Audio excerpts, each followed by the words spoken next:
Hi అండి, నేను మీ శ్రీదేవి. అందరూ ఎలా ఉన్నారు? నేను చాలా రోజుల నుంచి వీడియోస్ అప్లోడ్ చేయలేదండి. ఏదో టెక్నికల్ ఇష్యూ వచ్చి నా వీడియోస్ ఆగిపోయాయి అప్లోడ్ అవ్వకుండా. అది యూట్యూబ్ వాళ్ళు క్లియర్ చేశారు. So thanks YouTube. నేను ఇవాళ రవ్వ లడ్డు చేస్తున్నానండి, అది మీకు చూపిస్తాను.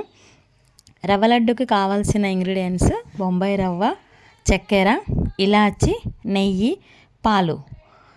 కొంతమంది కొబ్బరి కావాలనుకుంటే వేసుకుంటారు, లేకపోతే అవసరం లేదండి. బళ్ళారి కొబ్బరి వేసుకోవాలి. చాలామంది ఇష్టపడతారు, నేనైతే మా పిల్లలు తినరనేసి నేను వేయలేదు. ముందుగా బొంబాయి రవ్వని కొద్దిగా నెయ్యి వేసి బాగా పచ్చివాసన పోయేంత వరకు బాగా వేపాలండి. పచ్చివాసన పోయేంత వరకు వేయించిన తర్వాత మంచి స్మెల్ వస్తుంది. అప్పుడే మనకి వచ్చిన తర్వాత ఆ రవ్వను తీసి పక్కన పెట్టేసుకోవాలి. షుగర్ని ఆల్రెడీ మిక్సీకి వేసి బాగా మెత్తగా చేసి పక్కన పెట్టుకోవాలండి.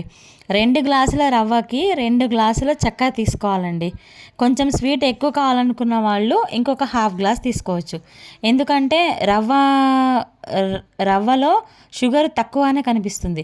మరీ ఓవర్ స్వీట్ అయితే కూడా కొంతమంది ఇష్టపడరని చెప్పేసి నేను పిల్లల కోసం కాబట్టి షుగర్ నార్మల్గానే వేశాను. స్వీట్ బాగా ఇష్టపడే వాళ్ళు 2 తీసుకోవచ్చండి.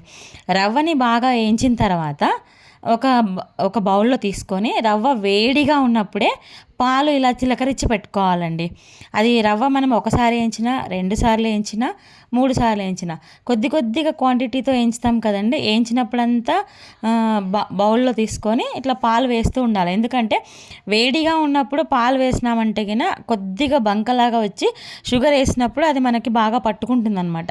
ఎక్కువ పాలు పోసే అవసరం లేకుండా నార్మల్ దాంట్లోనే మనకి లడ్డు అనేది తయారవుతుంది.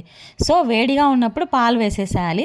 వేసిన తర్వాత మిక్సీ కొట్టి పక్కన పెట్టుకున్నాం కదండి ఆ షుగరు ఇందులో వేసేసి బాగా ఉంట లేకుండా బాగా కలుపుకోవాలండి. కలుపుకున్న తర్వాత మనము లడ్డు కట్టేసుకోవడమే. కొద్దిగా వేడిగా ఉంటుందండి. వేడిగా ఉన్నప్పుడే కట్టేస్తే నీట్గా తయారవుతుంది, లేకపోతే గిన పగిలిపోతుందండి. సో అట్లా వేడిగా ఉన్నప్పుడే ఉంట కట్టేసేయండి. ఇలాచీ కూడా బాగా పొడి చేసి వేసుకోవాలి. ఇలాచీ ఇష్టం పడని వాళ్ళు వేసుకోవాల్సిన అవసరం లేదండి, ఇష్టపడే వాళ్ళు వేసుకోవచ్చు. సో నా వీడియో మీకు నచ్చినట్లయితే లైక్ చేసి, షేర్ చేసి, సబ్స్క్రైబ్ చేయండి. చూసారా, రవ్వ లడ్డు రెడీ అయింది. చాలా రోజుల తర్వాత పోస్ట్ చేశాను కదండి. మీ సపోర్ట్ నాకు మళ్ళీ ఉంటుందని ఆశిస్తున్నాను. థ్యాంక్ యూ సో మచ్ అండి.